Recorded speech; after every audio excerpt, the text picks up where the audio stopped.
अजीत कुमार बनर्जी।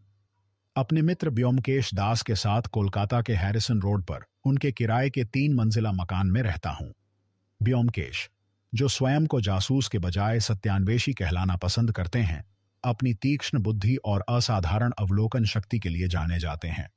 उनकी हर हरकत, हर नजर, हर सवाल के पीछे एक गहरी सोच छिपी होती है जो मुझे हमेशा आश्चर्यचकित करती है।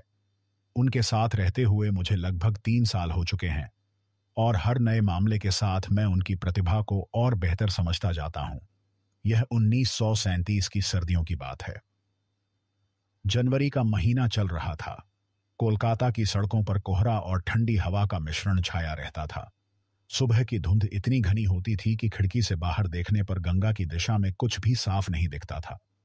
ऐसे मौसम में लोग अपने घरों में दुबके रहना पसंद करते थे और हमारी जिंदगी में भी एक नया रहस्य दस्तक देने वाला था। मैंने उस समय यह नहीं सोचा था कि यह मामला इतना जटिल और भयावह होगा कि मुझे आने वाले कई सालों तक इसे भूलना मुश्किल हो जाएगा। उस सुबह मैं और ब्योमकेश नाश्ते की मेज पर बैठे थे। हमारे नौकर पुटूराम ने हमें गर्मा-गर्म चाय और टोस्ट परोसे थे। पुटूराम एक 60 साल का बूढ़ा आदमी था जो ब्योमकेश की सेवा में पिछले 10 सालों से लगा हुआ था। वह बहुत कम बोलता था, लेकिन अपने काम में बेहद कुशल था। उसकी एक खासियत यह थी कि वह हमेशा सही समय पर सही चीज ले आता था। मैं अखबार पढ़ने में मग्न था। उस दिन के अखबार में ब्रिटिश सरकार की नई नीतियों और स्वतंत्रता आंदोलन की खबरें छपी थीं। कोलकाता के बुद्धिजीवी वर्ग में इन दिनों देश की आजादी को लेकर काफी चर्चा हो रही थी। ब्योमकेश अपनी आदत के मुताबिक चाय की चुस्कियों के बीच कुछ गुनगुना रहे थे। उनके हाथ में एक पुरानी किताब थी जिसे वह बीच बीच में पढ़ लेते थे।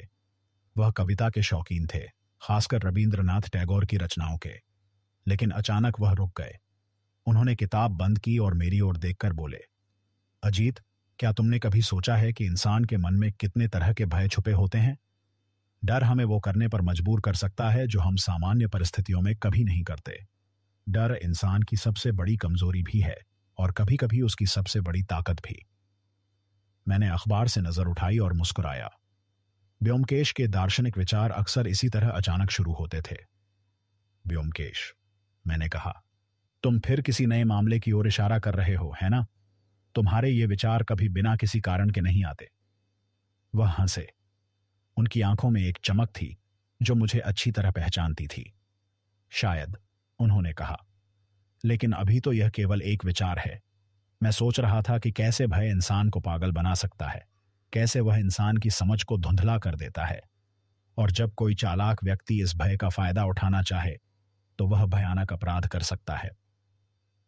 मैंने अखबार फिर से उठाया, लेकिन मेरे मन में एक हल्का सा कौतूहल जाग चुका था। ब्योमकेश के विचार कभी साधारण नहीं होते। उनकी हर बात के पीछे गहरी सोच होती है। मैं यह सोच ही रहा था कि उनका यह दर्शन किस नए मामले से जुड़ा है कि तभी दरवाजे पर जोर से दस्तक हुई। यह कोई सामान्य दस्तक नहीं थी। यह एक जरूरतमंद, घबराए हुए इंसान की दस्तक थी। पुटूराम ने दरवाजा खोला और एक युवक अंदर आया। उसकी उम्र करीब 30 वर्ष होगी। वह लंबा और दुबला पतला था। उसका चेहरा बेहद पीला था, जैसे कई दिनों से उसने ठीक से सोया ना हो। उसकी आंखों में एक गहरा भय तैर रहा था और उसके हाथ कांप रहे थे। उसके कपड़े अच्छे थे, जो बताते थे कि वह किसी संपन्न परिवार से था, लेकिन उनकी हालत से लग रहा था कि वह कई दिनों से परेशान था।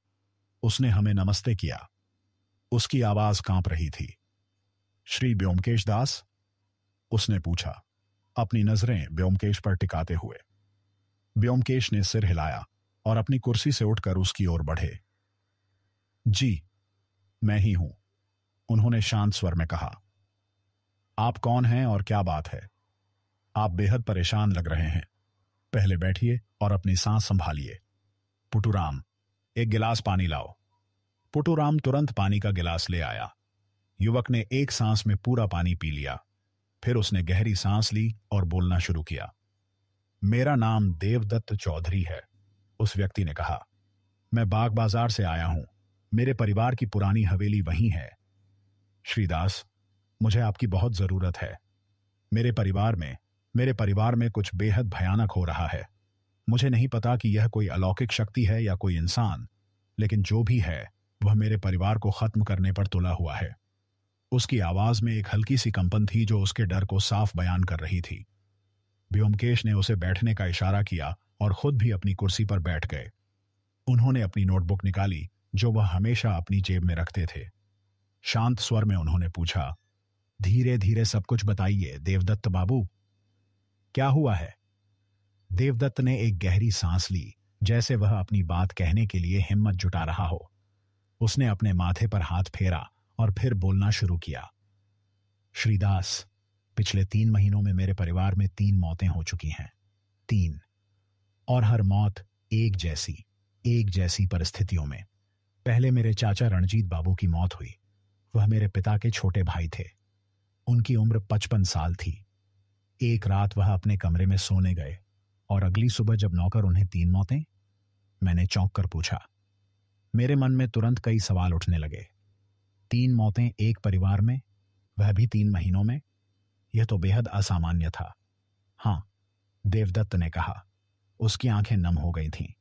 पहले चाचा रणजीत बाबू, फिर 1 महीने बाद मेरे बड़े भाई सुधांशु की मौत हुई। सुधांशु मेरा बड़ा भाई था। हमारे पिता की मृत्यु के बाद वह परिवार का मुखिया बन गया था।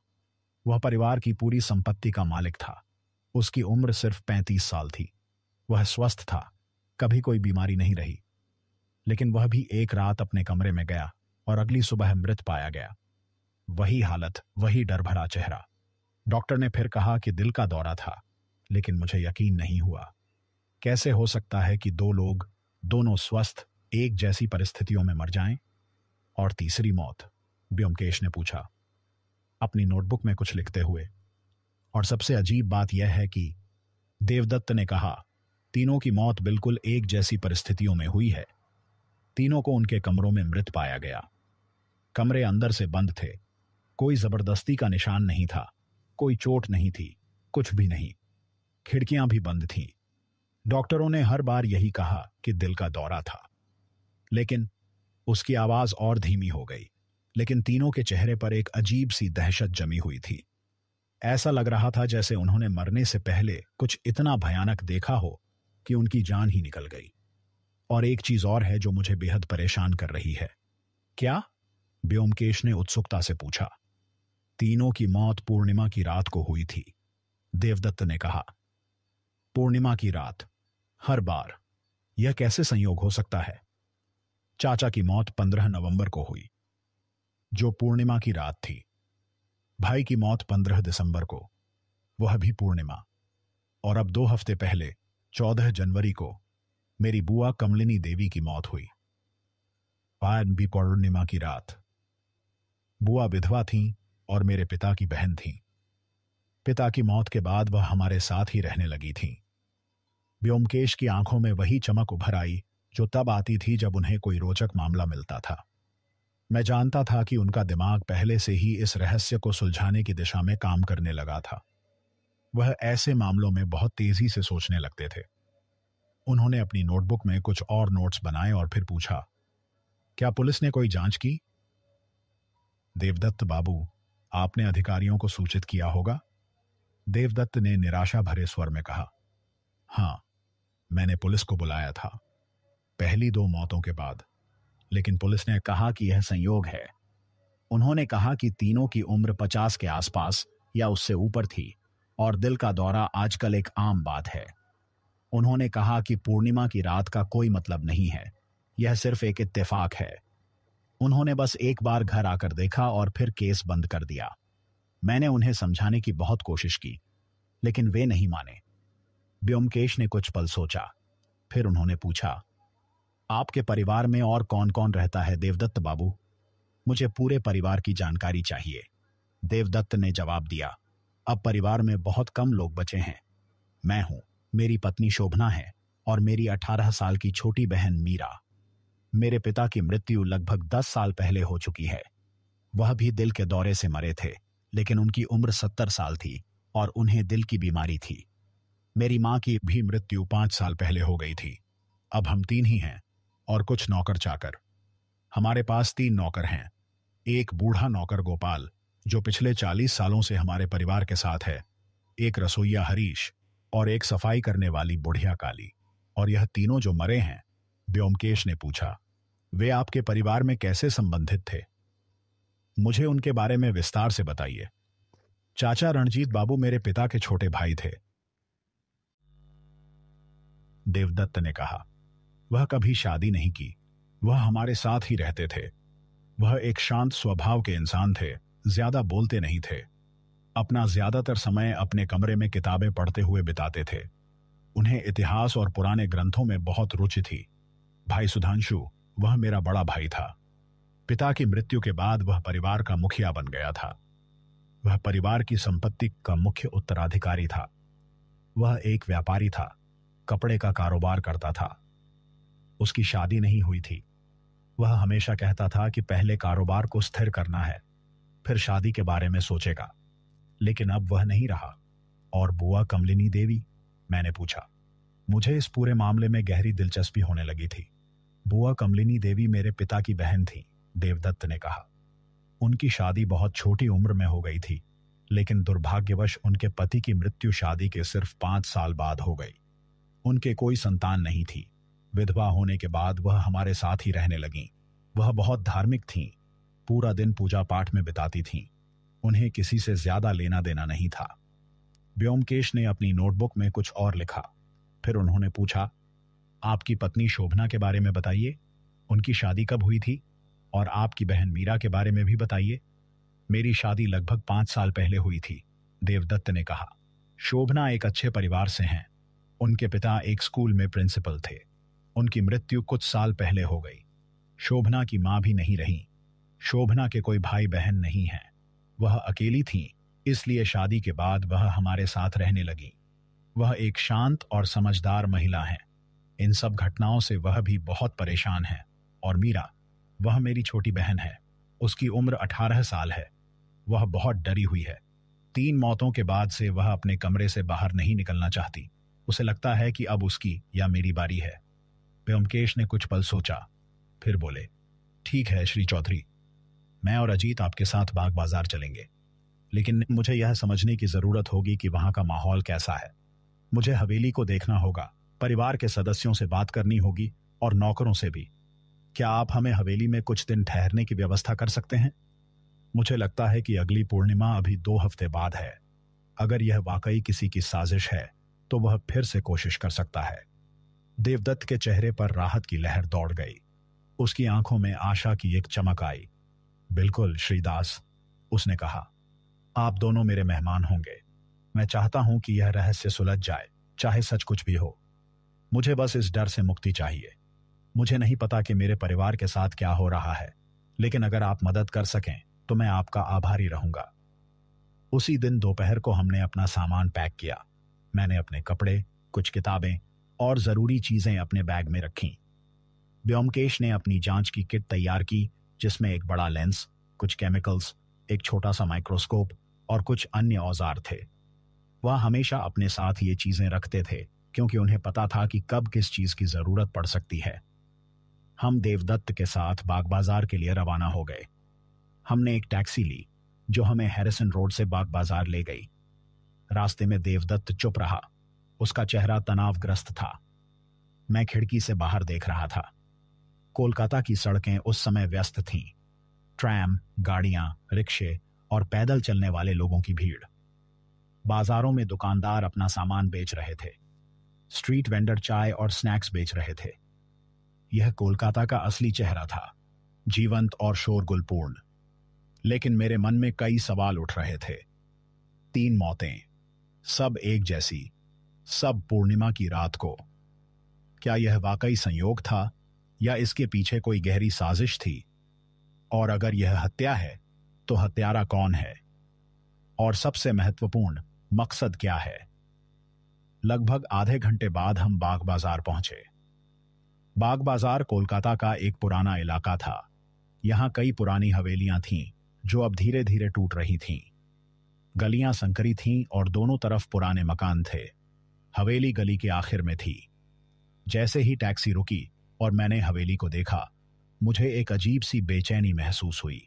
यह एक विशाल 2 मंजिला इमारत थी, पुरानी बंगाली शैली में बनी हुई। लाल ईंटों की दीवारें, जो समय के साथ काली पड़ चुकी थीं। लकड़ी के बड़े बड़े दरवाजे जो अब पुराने और थोड़े जर्जर लग रहे थे। हवेली के सामने एक छोटा सा आंगन था जहां कुछ पुराने पेड़ थे। पूरी इमारत एक रहस्यमय और उदास माहौल दे रही थी, जैसे वह अपने अंदर कई राज छुपाए बैठी हो। हवेली के मुख्य द्वार पर हमें शोभना देवदत्त की पत्नी ने स्वागत किया। वह एक सुंदर और शांत स्वभाव की महिला थीं। उनकी उम्र करीब 28-30 साल होगी। उनके चेहरे पर एक गंभीरता थी। वह पारंपरिक बंगाली साड़ी पहने हुई थीं, लेकिन उनकी आंखों में वही चिंता थी जो मैंने देवदत्त के चेहरे पर देखी थी। आपका स्वागत है श्रीदास, श्री बनर्जी, शोभना ने कहा। उनकी आवाज धीमी और संयमित थी। मुझे उम्मीद है कि आप इस भयावह स्थिति को समझ पाएंगे। हम सब बहुत डरे हुए हैं। पिछले 3 महीनों में जो कुछ हुआ है वह हमारे लिए एक दुस्वप्न जैसा है। व्योमकेश ने मुस्कुराकर जवाब दिया। मैं कोशिश करूंगा श्रीमती चौधरी, लेकिन पहले हमें इस हवेली और आपके परिवार को अच्छी तरह से समझना होगा। मुझे हर छोटी छोटी बात जाननी होगी। कभी कभी सच छोटी छोटी बातों में छिपा होता है। शोभना ने सिर हिलाया और हमें अंदर ले गईं। हवेली के अंदर का माहौल बाहर से भी ज्यादा उदास था। एक बड़ा सा हॉल था जिसमें पुराने फर्नीचर रखे हुए थे। दीवारों पर पुराने चित्र टंगे थे जो शायद देवदत्त के पूर्वजों के थे। छत ऊंची थी और उस पर जटिल नक्काशी थी, लेकिन सब कुछ पुराना और थोड़ा उपेक्षित लग रहा था। हवा में एक अजीब सी नमी और पुरानी लकड़ी की गंध थी। हमें हमारे कमरे दिखाए गए जो हवेली के दूसरे माले पर थे। हम दोनों को एक साथ एक बड़ा कमरा दिया गया था। कमरा विशाल था, ऊंची छत, पुराने लकड़ी के फर्नीचर और बड़ी बड़ी खिड़कियां जिनसे बाहर हवेली का आंगन दिख रहा था। कमरे में 2 पलंग थे, एक बड़ी अलमारी, एक टेबल और कुछ कुर्सियां। दीवारों पर कुछ पुराने चित्र टंगे थे। सब कुछ साफ सुथरा था, लेकिन पुराना। खिड़कियों से ठंडी हवा आ रही थी। मैंने अपना सामान रखा और व्योमकेश से पूछा, क्या तुम्हें लगता है कि यह वाकई हत्याएं हैं या सिर्फ संयोग? व्योमकेश ने खिड़की से बाहर देखते हुए कहा, अभी कुछ कहना जल्दबाजी होगी अजीत, लेकिन 3 मौतें, सब एक जैसी परिस्थितियों में, सब पूर्णिमा की रात को, यह सिर्फ संयोग नहीं हो सकता। संयोग कभी इतना व्यवस्थित नहीं होता। यहां किसी की योजना है, किसी का इरादा है। हमें बारीकी से हर चीज को देखना होगा। हर व्यक्ति, हर जगह, हर छोटी छोटी बात। सच कहीं छिपा है और हम उसे ढूंढेंगे। उन्होंने अपना बैग खोला और अपनी नोटबुक निकाली। उन्होंने कुछ नोट्स बनाए और फिर कहा, आज शाम हम परिवार के सभी सदस्यों से मिलेंगे। मुझे हर किसी से बात करनी है। शाम को हम नीचे ड्राइंग रूम में गए, जहां परिवार के बाकी सदस्य हमारा इंतजार कर रहे थे। ड्राइंग रूम एक बड़ा कमरा था जिसमें पुराने सोफे और कुर्सियां रखी हुई थीं। दीवारों पर भी पुराने चित्र थे। एक कोने में एक पुरानी घड़ी थी जो टिक टिक की आवाज कर रही थी। वहां देवदत्त, शोभना और मीरा, देवदत्त की छोटी बहन, मौजूद थी। मीरा करीब 18 साल की होगी। वह गोरी, सुंदर थी, लेकिन उसके चेहरे पर एक गहरी उदासी और डर के निशान थे। उसकी आंखें सूजी हुई थीं, जैसे वह रो रही हो। वह पारंपरिक साड़ी पहने हुई थी। जब हम अंदर आए तो वह हमें देखकर शर्मा गई और अपनी नजरें नीचे कर ली। मीरा बहुत डरी हुई है, शोभना ने धीरे से कहा। 3 मौतों के बाद से वह अपने कमरे से बाहर नहीं निकलना चाहती। उसे बुरे सपने आते हैं। वह रात को सो नहीं पाती। हम सब बहुत परेशान हैं। व्योमकेश ने मीरा की ओर देखा और नरम स्वर में कहा, मीरा, तुम्हें डरने की जरूरत नहीं है। मैं यहां तुम्हारी मदद करने आया हूं। मुझे बस कुछ सवाल पूछने हैं। क्या तुम मेरी मदद करोगी? मीरा ने धीरे से सिर हिलाया। उसकी आवाज बहुत धीमी थी। जी, मैं कोशिश करूंगी। व्योमकेश ने पूछा, मीरा, क्या तुमने कभी कोई अजीब चीज देखी या सुनी है? कोई ऐसी बात जो तुम्हें डरावनी लगी हो? इस हवेली में कुछ भी असामान्य? मीरा ने हिचकिचाते हुए कहा, हाँ, पूर्णिमा की रातों को मुझे अजीब आवाजें सुनाई देती हैं, जैसे कोई रो रहा हो या जैसे कोई कराह रहा हो। यह आवाज दूर से आती है, लेकिन बहुत डरावनी होती है। और एक बार उसकी आवाज और भी धीमी हो गई। एक बार मैंने अपनी खिड़की से देखा तो आंगन में एक परछाई दिखी, एक बहुत लंबी, काली परछाई। वह धीरे धीरे चल रही थी। मैं बहुत डर गई और अपने बिस्तर में छिप गई। लेकिन जब मैंने फिर से हिम्मत करके देखा तो वहां कोई नहीं था। कौन सी परछाई? मैंने उत्सुकता से पूछा। मेरे मन में तुरंत कई तस्वीरें बनने लगी। मुझे नहीं पता, मीरा ने कहा। उसकी आवाज कांप रही थी। बस एक काली परछाई, जैसे कोई लंबा व्यक्ति हो, या शायद कोई भूत। गांव के लोग कहते हैं कि यह हवेली शापित है। ब्योमकेश ने कुछ और सवाल पूछे, लेकिन मीरा ज्यादा कुछ नहीं बता पाई। उसका डर इतना गहरा था कि वह ठीक से बोल भी नहीं पा रही थी। फिर ब्योमकेश ने देवदत्त और शोभना से भी कुछ सवाल पूछे। क्या उन्होंने भी कुछ अजीब देखा या सुना था? देवदत्त ने कहा कि उसे भी एक बार आंगन में एक अजीब सी रोशनी दिखी थी, लेकिन जब वह नीचे गया तो कुछ नहीं था। शोभना ने कहा कि उसने कुछ खास नहीं देखा, लेकिन हवेली में एक अजीब सा माहौल है जो उसे असहज करता है। रात का खाना चुपचाप खाया गया। खाने की मेज पर एक भारी सन्नाटा था। सिर्फ चम्मचों और प्लेटों की आवाज आ रही थी। माहौल में एक अजीब सा तनाव था।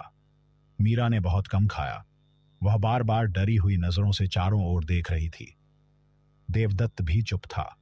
शोभना ने खाना परोसा, लेकिन खुद भी ज्यादा नहीं खाया। खाने के बाद सब अपने अपने कमरों में चले गए। रात को जब हम अपने कमरे में लौटे,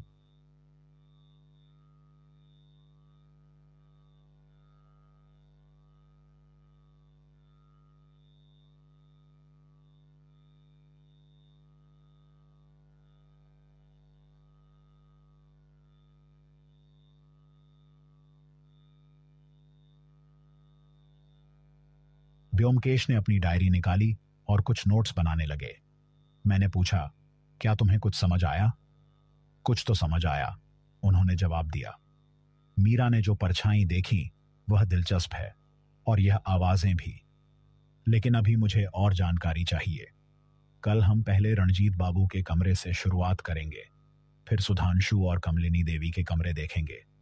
हमें यह समझना होगा कि उन तीनों में क्या समानता थी। क्या कोई चीज थी जो तीनों में कॉमन थी? मैं बिस्तर पर लेट गया, लेकिन नींद नहीं आ रही थी। मेरे मन में कई सवाल घूम रहे थे। बाहर से हवा की सनसनाहट आ रही थी। कहीं दूर से एक कुत्ते के भौंकने की आवाज आ रही थी। हवेली में एक अजीब सा सन्नाटा था जो मुझे बेचैन कर रहा था। अचानक रात के करीब 12 बजे मुझे एक हल्की सी खटपट की आवाज सुनाई दी, जैसे कोई गलियारे में चल रहा हो। मैं तुरंत सतर्क हो गया। ब्योमकेश, मैंने फुसफुसाया। सुना? वह पहले से ही सजग थे।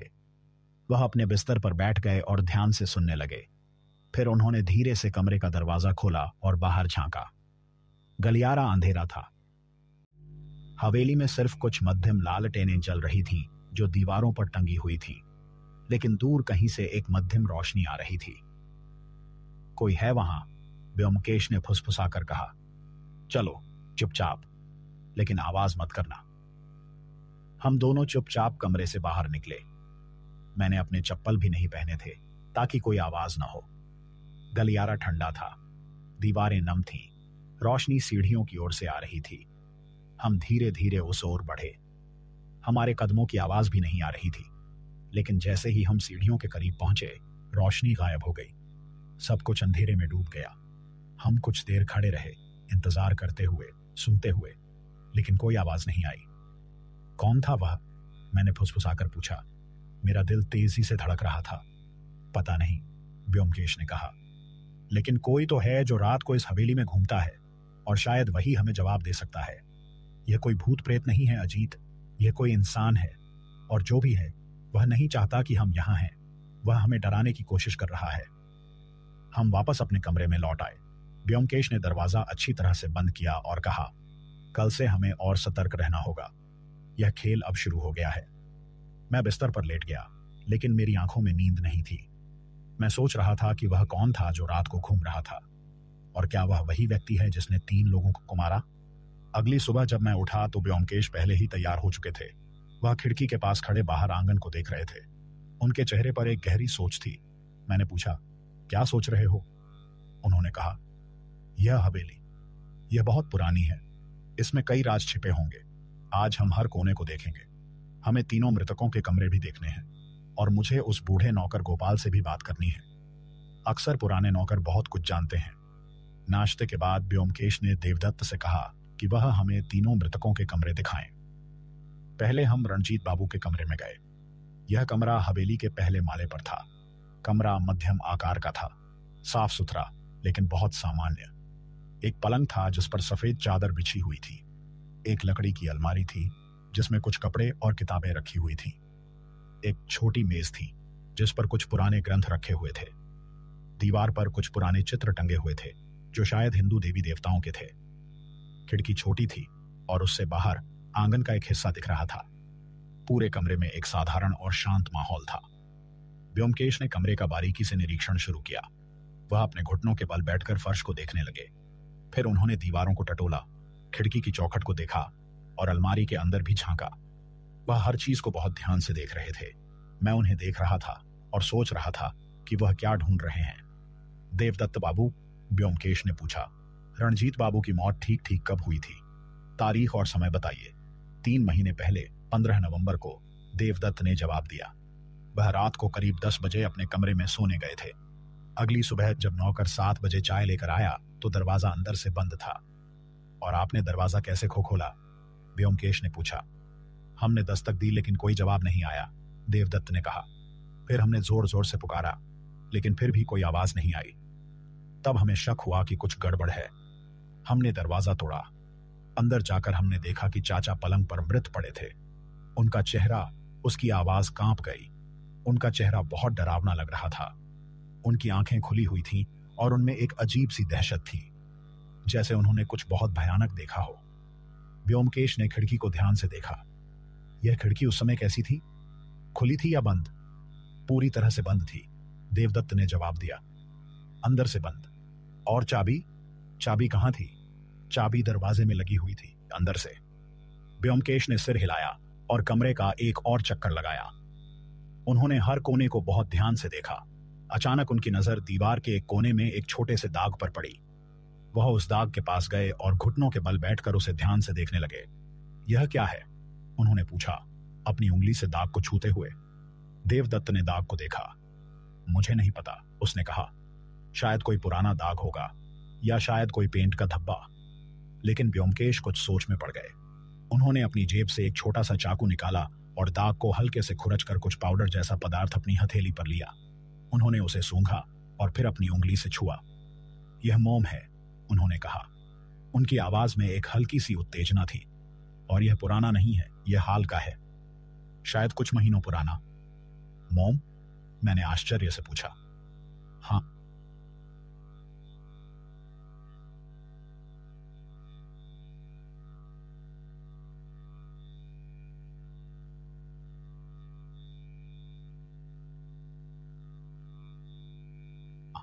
व्योमकेश ने कहा, जैसे किसी ने यहां मोमबत्ती जलाई हो। लेकिन सवाल यह है कि किसने और क्यों? व्योमकेश ने मोम के कुछ टुकड़े एक छोटे से कागज में लपेटकर अपनी जेब में रख लिए। फिर हम सुधांशु के कमरे में गए। यह कमरा रणजीत बाबू के कमरे से बड़ा था और ज्यादा सुसज्जित था। आखिरकार सुधांशु परिवार का मुख्य उत्तराधिकारी था और परिवार का मुखिया भी। कमरे में एक बड़ा पलंग था, एक बड़ी अलमारी, एक लेखन मेज जिस पर कुछ कागजात रखे हुए थे और दीवारों पर कुछ महंगे चित्र टंगे हुए थे। एक कोने में एक छोटी सी बुक शेल्फ थी जिसमें कारोबार से संबंधित किताबें रखी हुई थीं।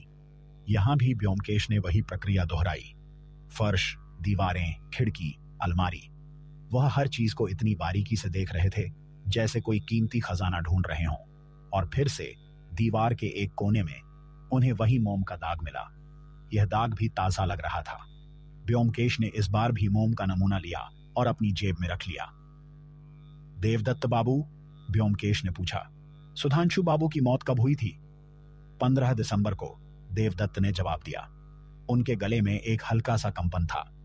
वह भी पूर्णिमा की रात थी। वह रात को करीब 10:30 बजे अपने कमरे में गए थे। अगली सुबह जब हमने उनके दरवाजे पर दस्तक दी तो कोई जवाब नहीं आया। हमने फिर से वही किया, दरवाजा तोड़ा। अंदर वह भी मृत पड़े थे। और स्थिति बिल्कुल वैसी ही थी? व्योमकेश ने पूछा। दरवाजा अंदर से बंद, चाबी अंदर, खिड़की बंद। हाँ, देवदत्त ने कहा, बिल्कुल वैसी ही। कोई फर्क नहीं था और उनका चेहरा भी वैसा ही डरावना था। व्योमकेश ने कमरे में कुछ और देर बिताई। उन्होंने लेखन मेज पर रखे कागजात को भी देखा। वहां कारोबार से संबंधित कुछ पत्र थे, कुछ हिसाब किताब की किताबें थीं। सब कुछ सामान्य लग रहा था। फिर हम कमलिनी देवी के कमरे में गए। यह कमरा छोटा और बहुत साधारण था, एक विधवा महिला का कमरा। दीवारें सफेद थीं। एक छोटा सा पलंग था जिस पर सफेद चादर बिछी हुई थी। एक छोटी अलमारी थी जिसमें सफेद साड़ियां और कुछ धार्मिक किताबें रखी हुई थीं। एक कोने में एक छोटा सा मंदिर था जहां कुछ मूर्तियां रखी हुई थीं। पूरे कमरे में एक धार्मिक और शांत माहौल था, लेकिन यहां भी दीवार के कोने में वही मोम का दाग था। व्योमकेश ने बहुत ध्यान से मोम के दाग को देखा। यह तीनों कमरों में एक जैसी जगह पर था, दीवार के निचले हिस्से में, कोने में, जैसे किसी ने जमीन पर मोमबत्ती रखी हो। और कमलिनी देवी की मौत कब हुई? व्योमकेश ने पूछा। 14 जनवरी को, देवदत्त ने कहा। 2 हफ्ते पहले। वह भी पूर्णिमा की रात थी। उनकी मौत भी बिल्कुल वैसी ही थी। दरवाजा अंदर से बंद, खिड़की बंद, और वही डर भरा चेहरा। व्योमकेश ने तीनों कमरों से मोम के नमूने इकट्ठे किए। फिर उन्होंने देवदत्त से पूछा, क्या इस हवेली में कोई ऐसा व्यक्ति है जो तांत्रिक क्रियाएं करता हो, या कोई ऐसा जो अंधविश्वासी हो और इस तरह की चीजें करता हो? देवदत्त ने कुछ सोचा। फिर उसने कहा, हमारे एक पुराने नौकर गोपाल हैं। वह बहुत अंधविश्वासी हैं, हमेशा भगवान की पूजा करते रहते हैं, अक्सर अजीब अजीब बातें बोलते हैं, लेकिन तांत्रिक, मुझे नहीं लगता कि वह ऐसा कुछ करते हैं। मैं उनसे बात करना चाहूंगा, व्योमकेश ने कहा। अभी। देवदत्त ने गोपाल को बुलवाया। कुछ देर बाद एक बूढ़ा आदमी अंदर आया। वह करीब 60-65 साल का होगा। उसकी पीठ थोड़ी झुकी हुई थी, सफेद बाल और सफेद दाढ़ी थी। उसकी आंखों में एक अजीब सी चमक थी। वह साधारण धोती कुर्ता पहने हुआ था। उसने हमें देखा और अपने हाथ जोड़कर नमस्ते किया। गोपाल, व्योमकेश ने शांत लेकिन दृढ़ स्वर में कहा, मैं कुछ सवाल पूछना चाहता हूं। तुम इस हवेली में कितने सालों से काम कर रहे हो? करीब 40 साल बाबू, गोपाल ने जवाब दिया। उसकी आवाज कमजोर थी लेकिन स्पष्ट थी। मैं तब से यहां हूं जब देवदत्त बाबू के दादाजी जीवित थे। मैंने इस हवेली को बनते देखा है, इसे बसते देखा है। 40 साल? व्योमकेश ने कहा। तो तुम इस हवेली के बारे में बहुत कुछ जानते होगे। क्या तुमने कभी यहां कोई अजीब चीज देखी है, कोई ऐसी घटना जो असामान्य हो? गोपाल ने कुछ हिचकिचाते हुए कहा, बाबू, यह हवेली बहुत पुरानी है और पुरानी चीजों में हमेशा कुछ न कुछ छिपा होता है। उसने आसपास देखा जैसे डर रहा हो कि कोई सुन न ले। फिर धीरे से बोला, बाबू, कहते हैं कि यह हवेली शापित है। शापित? मैंने चौंक कर पूछा। हाँ बाबू, गोपाल ने कहा। कई साल पहले जब देवदत्त बाबू के दादाजी जीवित थे, इस हवेली में एक भयानक अन्याय हुआ था। क्या अन्याय? व्योमकेश ने आगे बढ़कर पूछा। गोपाल ने फिर से आसपास देखा। बाबू, मुझे सब कुछ नहीं पता, लेकिन गांव के बुजुर्ग लोग कहते हैं कि देवदत्त बाबू के दादाजी ने किसी का बहुत बड़ा अहित किया था। किसी की जमीन हड़पी थी झूठे कागजात बनाकर। और उस आदमी का क्या हुआ? व्योमकेश ने पूछा। कहते हैं कि उसका और उसके परिवार का बहुत बुरा हाल हो गया था, गोपाल ने कहा। उसके पिता की मृत्यु हो गई, उसका भाई पागल हो गया और आत्महत्या कर ली। और उस आदमी ने, कहते हैं, मरते वक्त श्राप दिया था कि पूर्णिमा की रातें इस परिवार के लिए काल बनेगी। इस परिवार को एक एक करके खत्म कर दिया जाएगा। मेरी रीढ़ में एक ठंडक दौड़ गई।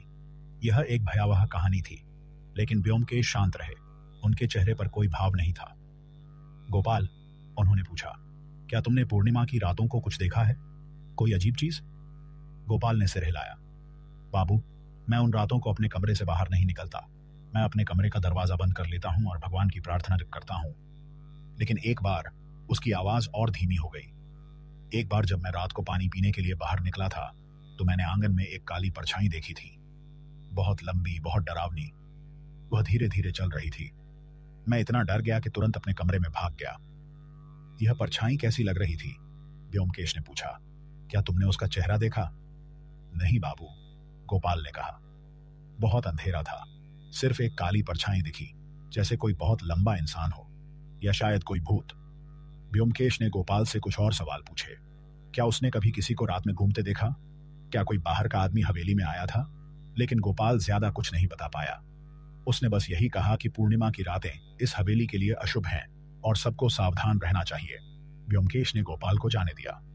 फिर उन्होंने मुझसे कहा, अजीत, यह मामला उतना सीधा नहीं है जितना लगता है। मोम के दाग, पूर्णिमा की रातें, यह काली परछाई और यह श्राप की कहानी, सब कुछ एक योजना का हिस्सा लग रहा है। लेकिन किसकी योजना? मैंने पूछा। यही तो हमें पता लगाना है, व्योमकेश ने कहा। दोपहर का खाना खाने के बाद व्योमकेश ने देवदत्त से कहा कि वह हवेली के पुराने दस्तावेज देखना चाहते हैं। वसीयत, संपत्ति के कागजात, पुराने पत्र, जो भी है। देवदत्त हमें एक छोटे से कमरे में ले गया जो हवेली के एक कोने में था।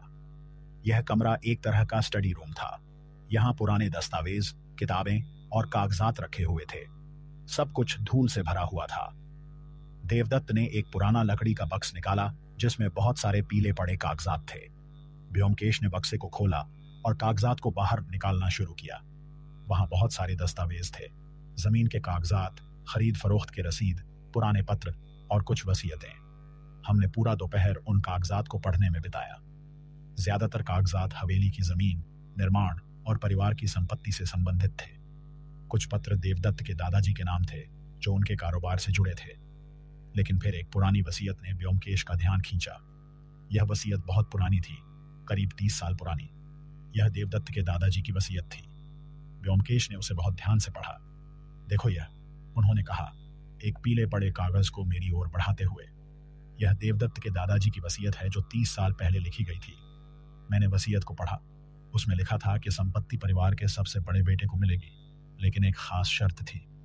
अगर सबसे बड़ा बेटा मर जाता है तो संपत्ति अगले बड़े बेटे को मिलेगी, और अगर परिवार में सभी बेटे मर जाते हैं तो संपत्ति परिवार की बेटी को मिलेगी। यह एक पारंपरिक वसीयत थी।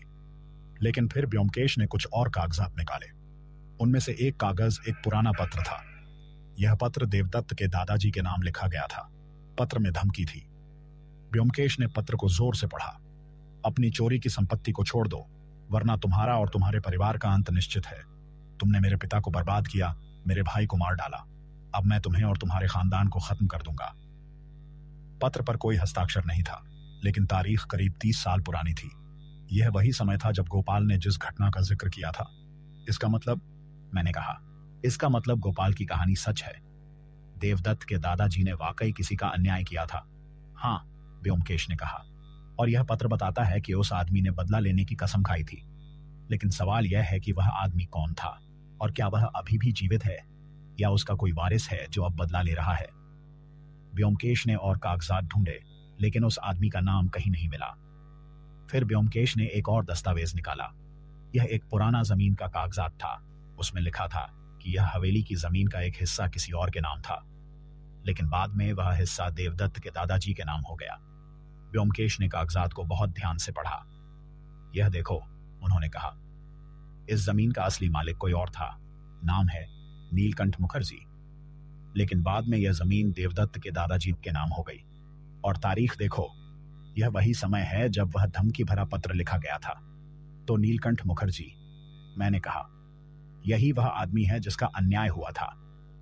हाँ, व्योमकेश ने कहा, और अब हमें यह पता लगाना होगा कि नीलकंठ मुखर्जी का परिवार कहाँ है। क्या उसके कोई वारिस हैं? हमने देवदत्त को बुलाया और उससे नीलकंठ मुखर्जी के बारे में पूछा। देवदत्त ने कहा कि उसने यह नाम कभी नहीं सुना। उसके दादाजी ने कभी इसका जिक्र नहीं किया था। लेकिन व्योमकेश ने कहा कि हमें गांव के पुराने लोगों से बात करनी होगी। शायद कोई इस नीलकंठ मुखर्जी के बारे में जानता हो। शाम को हम गांव में गए।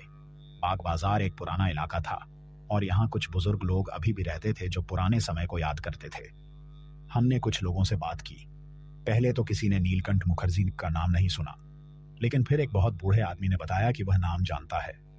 हाँ बाबू, उस बूढ़े आदमी ने कहा, नीलकंठ मुखर्जी, वह एक अच्छा इंसान था। उसके पास थोड़ी सी जमीन थी, लेकिन चौधरी साहब यानी देवदत्त के दादाजी, उन्होंने धोखे से उसकी जमीन हड़प ली, झूठे कागजात बनाए। नीलकंठ ने न्याय मांगा, लेकिन चौधरी साहब के पास पैसा और ताकत थी। उन्होंने सब कुछ दबा दिया। नीलकंठ का पिता इस झटके को सह नहीं पाया और उसकी मृत्यु हो गई। नीलकंठ का भाई, उसका नाम था सुधीर, वह इस अन्याय से इतना टूट गया कि पागल हो गया और नदी में कूदकर आत्महत्या कर ली। और नीलकंठ? व्योमकेश ने पूछा। उसका क्या हुआ? नीलकंठ भी टूट गया, बूढ़े आदमी ने कहा। उसने कसम खाई कि वह चौधरी खानदान को खत्म कर देगा, लेकिन फिर कुछ सालों बाद उसकी भी मृत्यु हो गई। कहते हैं कि वह बीमार हो गया था। उसकी एक बेटी थी, लेकिन उसके बाद मुझे नहीं पता कि उस परिवार का क्या हुआ। बेटी का नाम क्या था? व्योमकेश ने पूछा। मुझे ठीक से याद नहीं, बूढ़े आदमी ने कहा। शायद सुमित्रा या शोभना, कुछ ऐसा ही नाम था। व्योमकेश और मैं एक दूसरे की ओर देखा। शोभना? यह तो देवदत्त की पत्नी का नाम है। क्या यह संयोग हो सकता है? व्योमकेश ने बूढ़े आदमी से पूछा। क्या आप निश्चित हैं? बूढ़े आदमी ने कहा। बाबू, यह 30 साल पुरानी बात है। मेरी याददाश्त अब कमजोर हो गई है, लेकिन हां, नाम कुछ ऐसा ही था। हम हवेली वापस लौट आए। रास्ते में व्योमकेश चुप रहे। वह गहरी सोच में थे। मैं जानता था कि उनके दिमाग में कई सवाल घूम रहे होंगे। जब हम हवेली पहुंचे तो शाम हो चुकी थी। आंगन में कुछ लालटेनें जल चुकी थी। हवेली का माहौल और भी रहस्यमय लग रहा था। हम अपने कमरे में गए। व्योमकेश ने अपनी नोटबुक खोली और कुछ नोट्स बनाने लगे। अजीत, उन्होंने कहा, यह मामला अब साफ होने लगा है। अगर शोभना वाकई नीलकंठ मुखर्जी की बेटी है तो यह सब कुछ समझ में आता है। बदला, यह सब बदले के लिए हो रहा है। लेकिन तुम्हें कैसे पता कि शोभना ही है? मैंने पूछा। अभी तो यह सिर्फ एक अनुमान है। हाँ, व्योमकेश ने कहा, लेकिन बहुत कुछ इस ओर इशारा करता है। शोभना ने देवदत्त से 5 साल पहले शादी की, ठीक उसी समय जब परिवार में सबसे ज्यादा लोग थे, और अब एक एक करके सब मर रहे हैं। वसीयत के हिसाब से अगर सभी बेटे मर जाते हैं तो संपत्ति बेटी को मिलती है, यानी मीरा को, और अगर देवदत्त भी मर जाता है तो शोभना मीरा की अभिभावक बन जाएगी। वह संपत्ति को नियंत्रित कर सकेगी। यह बदले का सबसे अच्छा तरीका है। लेकिन हत्या कैसे हो रही है? मैंने पूछा। डॉक्टरों ने कहा कि दिल का दौरा था। व्योमकेश ने कहा, यही चालाकी है। मुझे लगता है कि किसी तरह का जहर इस्तेमाल किया जा रहा है। एक ऐसा जहर जो धीरे धीरे काम करता है और दिल के दौरे जैसा असर डालता है। और मोम के दाग और काली परछाई, यह सब डराने के लिए है। पहले शिकार को डराया जाता है, उसे मानसिक रूप से कमजोर किया जाता है, फिर जहर दिया जाता है। जब व्यक्ति पहले से ही डरा हुआ होता है तो जहर का असर जल्दी होता है, और दिल कमजोर होने पर दिल का दौरा पड़ना आसान हो जाता है। लेकिन हमें सबूत चाहिए, मैंने कहा। हाँ, व्योमकेश ने कहा, और वह सबूत हमें आज रात मिल सकता है। आज रात? मैंने चौंक कर पूछा। हाँ, व्योमकेश ने कहा, आज पूर्णिमा नहीं है, लेकिन मुझे लगता है कि अगर शोभना वाकई अपराधी है तो वह अपनी तैयारी कर रही होगी। अगली पूर्णिमा अभी 10 दिन बाद है। हमें आज रात जागना होगा और देखना होगा कि क्या होता है। उस रात हमने फिर से निगरानी रखने का फैसला किया। हमने खाना खाया और अपने कमरे में चले गए, लेकिन हमने लालटेन बुझा दी और अंधेरे में बैठ गए। खिड़की से बाहर आंगन दिख रहा था। चांद आसमान में था, लेकिन पूर्णिमा नहीं थी। घंटे बीतते गए। मुझे नींद आने लगी थी, लेकिन व्योमकेश पूरी तरह से सजग थे। रात के करीब 2 बजे व्योमकेश ने मेरा हाथ पकड़ा। देखो, उन्होंने फुसफुसाया। मैंने खिड़की से बाहर देखा। आंगन में एक छाया चल रही थी। यह एक लंबी काली परछाई थी जो बहुत धीरे धीरे चल रही थी। परछाई के हाथ में कुछ था, शायद एक छोटा सा बैग या कोई सामान। परछाई हवेली के पिछले हिस्से की ओर जा रही थी। चलो, व्योमकेश ने कहा, लेकिन बहुत चुपचाप। हम दोनों चुपचाप कमरे से बाहर निकले और सीढ़ियों से नीचे उतरे। हमने अपने कदमों की आवाज भी नहीं होने दी। आंगन में पहुंचकर हमने देखा कि परछाई अब एक छोटे से कमरे की ओर जा रही थी जो हवेली के पिछले हिस्से में था। यह कमरा एक तरह का स्टोर रूम था जहां पुराना सामान रखा जाता था। परछाई ने स्टोर रूम का दरवाजा खोला और अंदर चली गई। व्योमकेश ने मुझसे इशारा किया और हम धीरे धीरे उस कमरे की ओर बढ़े।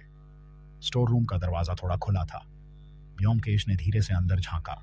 कमरे में एक मध्यम लालटेन जल रही थी और वहां हमें दिखा शोभना। वह काले कपड़े पहने हुई थी। उसके चेहरे पर एक मुखौटा था जो एक डरावने चेहरे का था। उसके सामने कुछ मोमबत्तियां रखी हुई थी। एक छोटा सा धातु का बर्तन था जिसमें कुछ जल रहा था, और एक छोटी सी शीशी थी जिसमें कुछ तरल पदार्थ था। व्योमकेश ने अब और इंतजार नहीं किया। उन्होंने दरवाजा खोला और अंदर चले गए। मैं भी उनके पीछे था। शोभना चौंक गई। उसने तुरंत मुखौटा उतारने की कोशिश की, लेकिन व्योमकेश ने उसका हाथ पकड़ लिया। रुकिए श्रीमती चौधरी, उन्होंने शांत लेकिन दृढ़ स्वर में कहा, या मुझे कहना चाहिए शोभना मुखर्जी। शोभना का चेहरा पीला पड़ गया। उसकी आंखों में पहले तो डर था, फिर गुस्सा, और फिर एक अजीब सा संतोष। तुम कैसे? उसने हकलाते हुए कहा। मुझे सब पता है, व्योमकेश ने कहा। तुम नीलकंठ मुखर्जी की बेटी हो। तुम्हारे पिता के साथ बहुत बड़ा अन्याय हुआ था और अब तुम बदला ले रही हो। शोभना ने कुछ नहीं कहा, लेकिन उसकी आंखों में आंसू आ गए। हाँ, उसने धीरे से कहा, मैं नीलकंठ मुखर्जी की बेटी हूं और हाँ, मैं बदला ले रही हूं। मेरे पिता को बर्बाद किया गया, मेरे चाचा ने आत्महत्या की, मेरे दादाजी की मौत हो गई। सब कुछ देवदत्त के दादाजी की वजह से। उन्होंने हमारी जमीन हड़पी, हमें बर्बाद किया और इस परिवार ने उस चोरी की संपत्ति का मजा लिया। इसलिए मैंने फैसला किया कि मैं इस परिवार में शादी करूंगी और एक एक करके सबको खत्म कर दूंगी। तुमने यह कैसे किया? ब्योमकेश ने पूछा। शोभना ने उस छोटी सी शीशी की ओर देखा। जहर, उसने कहा। मैंने एक खास जहर का इस्तेमाल किया। यह जहर धीरे धीरे काम करता है और दिल को कमजोर कर देता है। दिल का दौरा जैसा लगता है। मैं पूर्णिमा की रातों को उनके कमरे में जाती थी। पहले मैं इस मुखौटे को पहनकर उन्हें डराती थी। मैं खिड़की के बाहर खड़ी हो जाती या उनके कमरे में चुपचाप घुस जाती। वे इतने डर जाते थे कि मुझे देखकर चिल्लाते भी नहीं थे। फिर जब वे सो जाते तो मैं उनकी चाय या पानी में जहर मिला देती। अगले दिन या कुछ घंटों में जहर का असर होता और उनकी मौत हो जाती। वे इतने डरे हुए होते थे कि उनका दिल कमजोर हो जाता था और जहर का असर जल्दी होता। और मोमबत्तियां? ब्योमकेश ने पूछा। शोभना ने कहा, मैं तांत्रिक रीति रिवाजों का नाटक करती थी। मोमबत्तियां जलाती थीं, अजीब अजीब मंत्र पढ़ती थीं। लोगों को लगता था कि यह कोई अलौकिक शक्ति है, कोई श्राप है। मैं चाहती थी कि लोग भूत प्रेत पर विश्वास करें, इससे मेरा काम आसान हो जाता। तुमने रणजीत, सुधांशु और कमलिनी को मारा, ब्योमकेश ने कहा। वे निर्दोष थे। उन्होंने तुम्हारे परिवार के साथ कुछ नहीं किया था। निर्दोष? शोभना चिल्लाई। वे सब उस गंदी संपत्ति के मालिक थे। उन्होंने कभी सोचा भी नहीं कि यह सब कैसे मिला। उन्होंने मेरे परिवार के दर्द को कभी महसूस नहीं किया। उन्हें सजा मिलनी चाहिए थी। ब्योमकेश ने गहरी सांस ली। शोभना, बदला कभी सही नहीं होता। तुमने निर्दोष लोगों को मारा। यह न्याय नहीं है, यह हत्या है। न्याय? शोभना हंसी। जिस न्याय व्यवस्था ने मेरे पिता की बात नहीं सुनी, उससे मुझे क्या उम्मीद थी? मेरे पिता ने कोर्ट में केस किया, लेकिन चौधरी साहब के पास पैसा और ताकत थी। उन्होंने सब कुछ दबा दिया। मेरे पिता टूट गए, मेरा परिवार बर्बाद हो गया। तो मैंने फैसला किया कि मैं खुद न्याय करूंगी। और देवदत्त? ब्योमकेश ने पूछा। क्या तुम उसे भी मारने वाली थी? शोभना ने नजरें नीचे कर ली। हां, उसने धीरे से कहा। अगली पूर्णिमा को वह अंतिम होता और फिर संपत्ति मीरा को मिल जाती और मैं उसकी अभिभावक बनकर उस संपत्ति को नियंत्रित कर सकती थी। तभी हमें पीछे से आवाज आई, यह नहीं हो सकता। हमने मुड़कर देखा। देवदत्त वहां खड़े थे। उनका चेहरा पीला था और उनकी आंखों में आंसू थे। शोभना, उन्होंने कहा। उनकी आवाज कांप रही थी। तुमने यह क्या किया? मैं तुम पर इतना विश्वास करता था। शोभना ने देवदत्त की ओर देखा। उसकी आंखों में एक अजीब सा दर्द था। देवदत्त, उसने कहा, मुझे माफ कर दो, लेकिन यह करना जरूरी था। तुम्हारे दादाजी ने मेरे परिवार को बर्बाद किया। मैं बस बदला ले रही थी। लेकिन मैंने तुम्हारे भाई को मारा, तुम्हारे चाचा को मारा। देवदत्त चिल्लाया। तुमने मेरे परिवार को खत्म कर दिया। शोभना चुप रही। उसके चेहरे पर अब कोई भाव नहीं था। ब्योमकेश ने कहा, देवदत्त बाबू, मुझे खेद है कि यह सच इतना कठोर है, लेकिन अब हमें पुलिस को बुलाना होगा। शोभना को गिरफ्तार किया जाना चाहिए। देवदत्त ने धीरे से सिर हिलाया। वह पूरी तरह से टूट चुके थे। अगले दिन सुबह पुलिस आई। शोभना को गिरफ्तार किया गया। उसने अपना अपराध कबूल कर लिया। उसने बताया कि उसने 5 साल पहले जानबूझकर देवदत्त के परिवार में शादी की थी। उसने अपनी पहचान छुपाई थी। उसने अपने पिता का नाम बदल दिया था और एक नई पहचान बनाई थी। उसका एकमात्र मकसद बदला लेना था। पुलिस ने उस जहर को भी जब्त किया जो शोभना इस्तेमाल कर रही थी। यह एक दुर्लभ जहर था जो धीरे धीरे दिल को कमजोर करता था। डॉक्टरों ने बाद में बताया कि यह जहर इतना खतरनाक था कि इसके लक्षण दिल के दौरे जैसे ही दिखते थे। शोभना ने यह जहर एक तांत्रिक से खरीदा था जो गांव के बाहर रहता था। मीरा बहुत रोई। वह शोभना को बहुत पसंद करती थी। उसे विश्वास नहीं हो रहा था कि उसकी भाभी इतनी क्रूर हो सकती है। देवदत्त पूरी तरह से टूट गए थे। उनकी पत्नी, जिस पर उन्होंने इतना भरोसा किया था, वही उनके परिवार की हत्यारिन निकली। अगले दिन जब हम हवेली से विदा ले रहे थे, मीरा हमारे पास आई। उसकी आंखें लाल थीं और चेहरा सूजा हुआ था। श्रीदास, उसने कहा, मुझे माफ कर दीजिए। मुझे थोड़ा थोड़ा शक था, लेकिन मैं कुछ कह नहीं पाई। मैं डर गई थी। मुझे नहीं पता था कि शोभना भाभी ऐसा कर सकती हैं। व्योमकेश ने उसके सिर पर हाथ रखा। डर जाना स्वाभाविक है मीरा, उन्होंने कहा, लेकिन याद रखना, सच को कभी छिपाना नहीं चाहिए। सच हमेशा सामने आता है, और जब वह आता है तो बहुत देर हो चुकी होती है। अगर तुमने पहले बोला होता तो शायद कमलिनी देवी की जान बच सकती थी। मीरा ने सिर हिलाया और फिर से रोने लगी। देवदत्त हमें दरवाजे तक छोड़ने आए। श्रीदास, उन्होंने कहा, आपका बहुत बहुत धन्यवाद। आपने सच को सामने लाया, लेकिन यह सच इतना कठोर है कि मैं नहीं जानता कि अब मैं क्या करूंगा। मेरा परिवार खत्म हो गया। मेरी पत्नी एक हत्यारिन निकली। व्योमकेश ने उनके कंधे पर हाथ रखा। देवदत्त बाबू, जीवन कठिन होता है, लेकिन हमें आगे बढ़ना होता है। आपके पास अभी भी मीरा है, उसकी देखभाल करिए, और यह याद रखिए कि आपके दादाजी ने जो अन्याय किया था उसकी सजा आपको नहीं मिलनी चाहिए थी। लेकिन जीवन हमेशा न्यायपूर्ण नहीं होता। अब आपको मजबूत बनना होगा।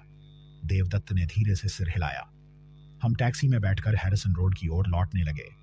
रास्ते में मैंने व्योमकेश से पूछा, तुम्हें कब शक हुआ कि शोभना ही अपराधी है? व्योमकेश ने खिड़की से बाहर देखते हुए कहा, शुरू से ही कुछ बातें अजीब थीं। अजीत, तीनों मौतें बिल्कुल एक जैसी थी, जो किसी योजना का संकेत था। मोम के दाग बताते थे कि कोई तांत्रिक रीति रिवाज का नाटक कर रहा था। और सबसे महत्वपूर्ण, काली परछाई। यह सब डराने के लिए था, ताकि पीड़ितों का दिल कमजोर हो जाए और जहर का असर जल्दी हो। लेकिन असली सुराग मिला जब मैंने वसीयत देखी और नीलकंठ मुखर्जी का नाम पढ़ा। फिर जब उस बूढ़े आदमी ने बताया कि नीलकंठ की बेटी का नाम शोभना था, तो सब कुछ साफ हो गया। लेकिन तुम निश्चित कैसे थे? मैंने पूछा। मैं पूरी तरह से निश्चित नहीं था, व्योमकेश ने कहा, लेकिन बहुत कुछ इस ओर इशारा करता था। शोभना के पास सबसे ज्यादा मौका था। वह घर की मालकिन थी, उसकी पहुंच सबके कमरों तक थी। वह आसानी से किसी के खाने या पानी में जहर मिला सकती थी। और सबसे महत्वपूर्ण, उसके पास मकसद था, बदला। यह सबसे पुराना और सबसे शक्तिशाली मकसद है।